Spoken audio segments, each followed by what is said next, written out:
بسم اللہ الرحمن الرحیم۔ امت مسلمہ کی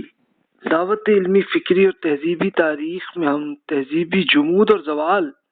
کی پیریڈ کی سٹڈی کر رہے تھے 1258 to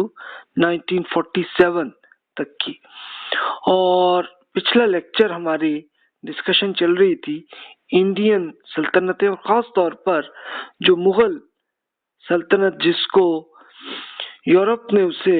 گن پاؤڈر امپائر قرار دیا، کہ اصل میں گن پاؤڈر کیوں انہوں نے کہا کہ یہ بیسیکلی گن پاؤڈر کے ذریعے ہی ان کی حکومتیں چل رہی تھیں، اور یہ تین تھیں، ایک تو مغل امپائر، ایک ایران امپائر، اور تیسری وہ تھی سلطنت عثمانیہ۔ تو ان سب کی ہم سٹڈی کر چکے، کرتے کرتے ہم نے پوری ہسٹری پہ آتے آتے ہم 1857 تک پہنچ گئے تھے، کہ جس میں ہم نے یہ دیکھا کہ جناب کیا کیا ایشو آئے، کیا کیا معاملات آئے، اور پھر اورنگزیب عالمگیر کی کیسے ڈیسیژن انہوں نے دیے ہیں۔ یہ 15 بڑے ڈیسیژن انہوں نے کیے تھے، جس پہ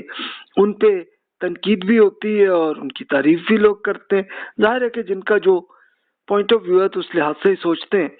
تو آپ بھی اس لحاظ سے خود ہی سوچ لیجئے گا۔ اور پھر ہم نے یہ دیکھا کہ جیسے ہی اورنگزیب عالمگیر جیسے ہی وہ فوت ہوئے تو اچانک جناب زوال آنا شروع ہوا، اور پھر آپس کی لڑائی جھگڑیوں نے مغل امپائر کو تباہ کر دیا۔ اس کے بعد پھر الگ الگ چھوٹی چھوٹی ریاستیں بن گئی مختلف ایریاز میں، اور ہوتے ہوتے اب انگریز جو ہیں، اور یورپین اور بھی کئی آ گئے تھے لیکن انگریزوں کی پاور زیادہ تھی، اور انہوں نے سٹارٹ کر دیا کلکتہ اور بنگال سے۔ آپ کو یاد ہوگا 1757 سے ان کی حکومت شروع ہوئی کلکتہ میں، اور وہاں سے آہستہ آہستہ ڈیولپ کرتے کرتے، اور سارے نواب اور راجہ چھوٹی چھوٹی ریاستیں جو کر رہے تھے، جو انڈیپینڈنٹ ہو گئے تھے مغل بادشاہوں سے، تب وہ سلسلہ ختم ہو گیا۔ اچھا، اب پھر ہم آگے چلتے ہیں اور یہ دیکھتے ہیں کہ پھر آگے کیا ہوا، یعنی اس کی ریزن کیا تھی، کہ جس پہ ہم نے یہ ایک سوال ہے ہمارے ذہن میں کہ جناب ہم پہ یعنی مغل امپائر میں یہ زوال کیوں آیا، یعنی ریزن کیا ہو۔ تو یہ اصل میں ہمارا ٹاپک ہے کہ جس پہ ہم سٹڈی کرنے لگے۔ دیکھیے، مغلوں کی زوال کی وجوہات بہت سی ہیں، بہت سے اسکالرز اس پہ بہت کچھ لکھ چکے ہیں، تو میں بس ایک بیسک عرض کر دیتا ہوں۔ 1707 to 1857 مسلسل زوال کا پیریڈ۔ پہلی ریزن ہمیں یہ نظر آتی ہے عیش پرستی، کرپشن اور رشوت۔ اب یہ کیسے ہوا، اس کے آپ کو بہت سی ان کی اس زمانے کے جن لوگوں نے جو کچھ لکھا ہے آپ کو بہت کچھ مل جائے گا، اور اس کا کچھ ایویڈنس بھی آپ کو فزیکلی ملے گا۔ عیش پرستی میں آپ یہ دیکھیے کہ مثلاً اورنگزیب عالمگیر تو خود ان کی زندگی کا بڑا حصہ گھوڑوں پہ گزرا، کہ مسلسل جنگیں میں وہ کرتے رہے، لیکن اب جو اگلے تھے تو وہ بیٹھے بس اپنے محل میں ہی بیٹھے رہتے تھے اور صرف انجوائے کرتے تھے۔ کرپشن کا جو معاملہ ہے بادشاہ کے اینڈ پہ بھی نظر آتا ہے، اور بادشاہ کے جتنے ان کے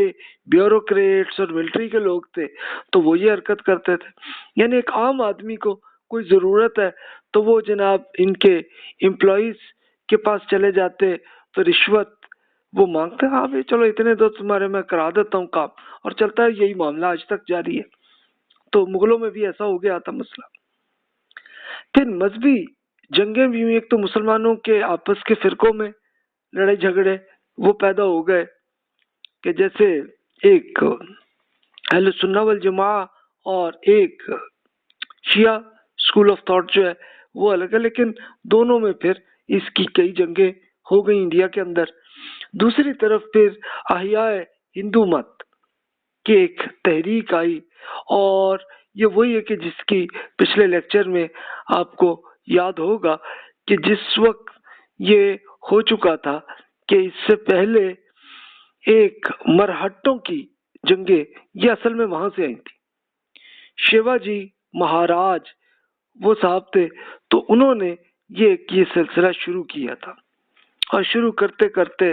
بہت سی چھوٹی چھوٹی جنگیں وہ چلتی رہیں۔ سلسلہ ایک تو یہ تھا۔ دوسرا سکھ مت تو گوتم بدھ جس وقت جس زمانے میں سکھ شروع ہوا گرو نانک صاحب کے، تو گرو نانک صاحب نے کوئی جنگ انہوں نے نہیں کی، کچھ معاملہ نہیں ہوا، بلکہ انہوں نے ایک یہ صرف توحید اور یہ جو ایک نسل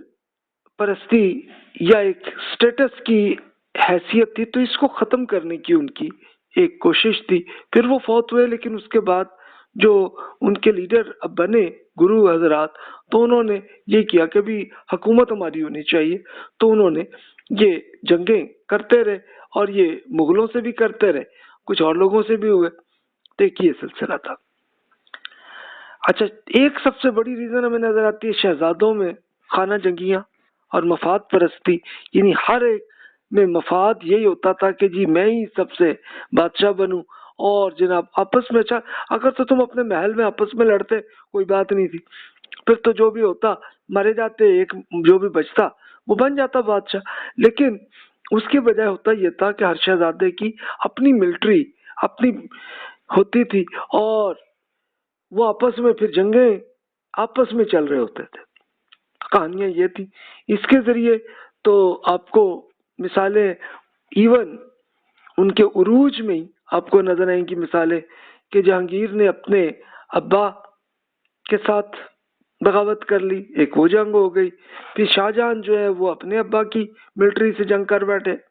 پھر شاہ جہاں صاحب خود بزرگ ہونے گئے تو ان کے بیٹوں نے آپس میں یہ کیا، پھر اس کے بعد اورنگزیب بن گئے اور انہوں نے ڈیولپ کر لیا 50 سال، لیکن وہ فوت ہوئے تو ان کے اپنے بیٹوں نے پوتوں نے آپس میں جنگیں کرتے رہے، تو سلسلہ یہی تھا۔ اچھا، آپ کو یاد ہوگا کہ جو ہمارا جو 56 نمبر لیکچر جو تھا وہ سلطنت عثمانیہ کا تھا، تو اس میں بھی یہی صورتحال تھی۔